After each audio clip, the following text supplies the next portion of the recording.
Is it worthwhile to just settle for who's before you, or does it make sense for you to search for that dream asynchronous lover?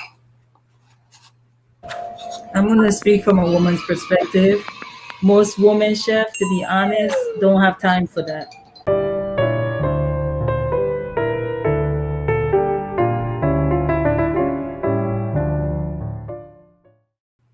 You know for a fact there was one person that was not as connected to you, where you didn't connect with them chemically, cosmically, energetically, as one of the other three that was left over. Have you ever had a situation where you've been with one? Ignore the question; it's rhetorical. But if you ever had a situation where you were connected more to one person than the other, that means that you may have your diametrically connected key fit somewhere on this planet, right? It's a dream to find that person. But as you've gone through life and you've seen where you've been more fine-tuned, synchronized, and calibrated to a certain person where words were not necessary. Where the two of you will be sitting in the room and you just look at each other in a room full of people and you don't have to say a word, and it's like, each of you knows what's going on, what you're saying. That true synchronicity. That's one of those things that people tend to find. And I mean tend to look for. And if you go with a guy dates one girl or two girls or three girls, and he starts to recognize, wow, synchronicity is something that we want. Synchronicity is something that makes this whole thing easier.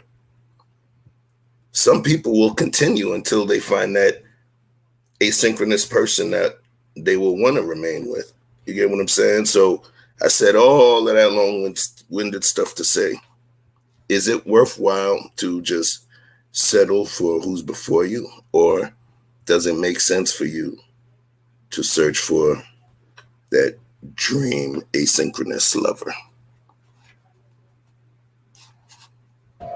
I'm going to speak from a woman's perspective. Most women, chef, to be honest, don't have time for that. And I think it's no, no, no. I think it's because the biological clock piece, right? And people talk about biological clocks just in reference to children, but I think women have biological clocks for, like, not biological clock, but like clocks for everything. I need to have my degree by this time. I need to be married by this time. I need to have a house by this time. We have these time frame for everything. But as far as what you're talking about, um, I think it's different for women, because how long is how long are we searching? Because most women, if they want marriage and family and children within the confines of marriage, at some point they're just gonna be like, you know what, this person is in alignment with the vision I have for myself, even though I don't connect with them on that cosmic level that you're talking about, chef. I'm just gonna go ahead and build a family with them, right? And then what can happen later in life, chef, is that they could be sitting down at a party and end up in the living room, and that person that you're talking about, that they find that connection with, is across the room, but they're already 13 years into their marriage. Do you see what I'm saying? So I think for women, it's different. I think that we want that, but if it's taking too long for us to find it, we'll settle. We'll settle because most of us want the children. Now, if you don't want those things, then you have the rest of your life to be out there on an adventure trying to find that spirit or soul connection. But that's the minority of women. Most women actually want children and family and husband and so forth. So we don't have that type of time. That's what I mean when I say we ain't got time for that. Men, I'll let the men speak. I'm sure you guys probably might be a little different. I don't know. Yeah. You know what? I'm gonna be real with you. Sometimes you can, like I say, you can be with somebody that you need, but like I said, you're not necessarily with the person that you want. And sometimes you just make a balanced choice, you know? You just got to say, hey, this person is what I need to, who I need to be with. This person makes me feel, does the thing that makes me feel good. She calls me at a certain time. She cares for me. But the person I want, she ain't the woman I want. She don't do nothing like the girl I have now. So I think it's just the balance of just making sure that you make good decisions and live life without regret. I'm gonna go ahead and I'm gonna come down, Chef, but I wanted to respond so that some others could come up. I wanted to respond to I don't know if you took a comment down, but Queen Leader. Um, yeah, in this, I'm usually the oddball out in that conversation with women, because woman is like, yeah, but you can't love them all the same. I don't really, I don't subscribe to that. Yes, Talking about this one. yeah, you can love more. Yes, you can love more than one person. For goodness sake, of course you can. We all have the capacity now. You can love them for different reasons. Because All people right. like to say, well, you can't love them the same. I don't know about not loving them the same. I think you love them for different reasons. That's all. But yes, you can love actually multiple people. It is very possible. You know what I mean? I just think a lot of us, we have a lot of discipline around how we navigate those emotions, because a lot of that has to be with the way that has to do with the way we're brought up and the way that we're socialized. But yes, of course you can. I think mostly we like to think we can. I think mostly it's women that say that. No, you can't, But I don't believe in that. If I'm gonna be honest, I'm like, come on, man. Of course you can love more than one person. Of course you can. I don't know why we think that's impossible. Talk to me, Vic. What you think? Can you restate the question? Because I want to make sure I got the premise correct. Oh, damn. What was the question? Can you love? Oh, the question was, can you love more than one person? You can definitely love more than one person. I completely agree with Sister Hanifa about that. But like she says, it's going to be for different reasons. Um, that key fit that you was talking about before, that's a very real thing, and it's very hard for anything to supersede that until your maturity level can escalate to the point where you're attracted to different things. When I was younger, I was attracted to 90% physical. You know what I mean? But now, you know what I mean, I'm halfway up the road, so I like just, man, watching a woman clean or cook, or you know what I'm saying, when a woman fix your plate for you, shit like that I'm attracted to now. You know what I'm saying? That Right. make me feel a certain way. So I'm like, that needle moves as a man moves through his own progression of maturity. I couldn't speak as far as how a woman evolves, but I imagine it would be something similar. So, can you love more than one person? Absolutely, but you'll always find a reason, I think, to lean to one more than the other. Hmm. And there's a concept that I'm gonna put in here. I'm typing it up right now. This is something I want to kind of talk to.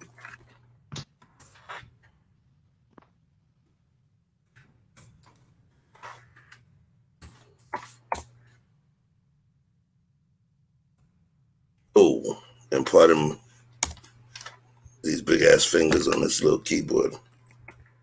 Oh, that's good, Chef. I That, see where you're going that's with what that. you said. That's what you said, Chef. You said, would it be better to settle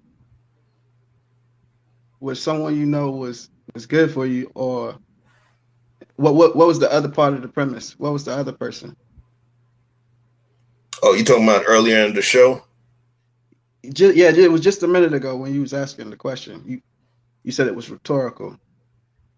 Oh man, yo, when I'm getting my Okay, street I got content, you. Yeah, you was flowing. That's a I was freestyle. You can't flowing. remember You that know, when line. I'm I in the got studio, right? This you. guy's I'm flowing. It's like, yo, Hey, please tell me you got that.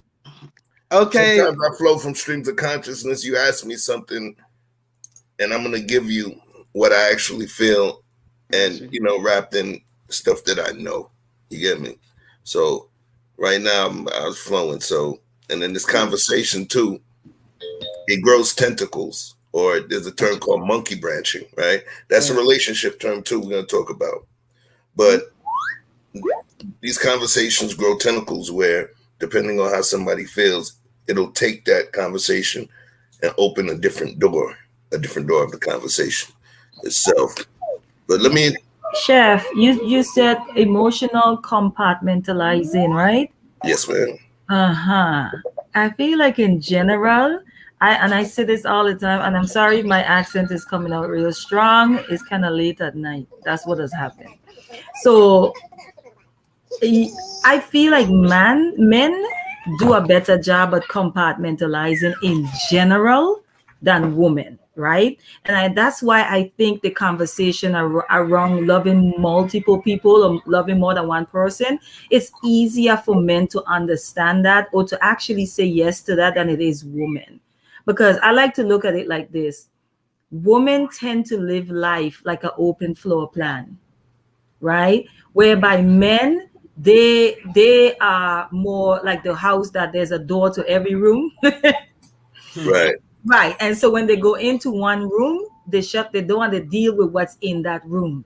When they come out, if when they go in the living room, they deal with what's in the living room. You understand what I'm saying? And then when they come out the living room, if they go in the bathroom, they close the door, they're dealing with what's in the bathroom. With women, everything is an open, it's more of an open floor plan. And again, we have women who function differently, but generally Wow. speaking, for the most part, women tend to approach life more like an open floor plan. So for them, everything kind of connects to each other. Everything is right there.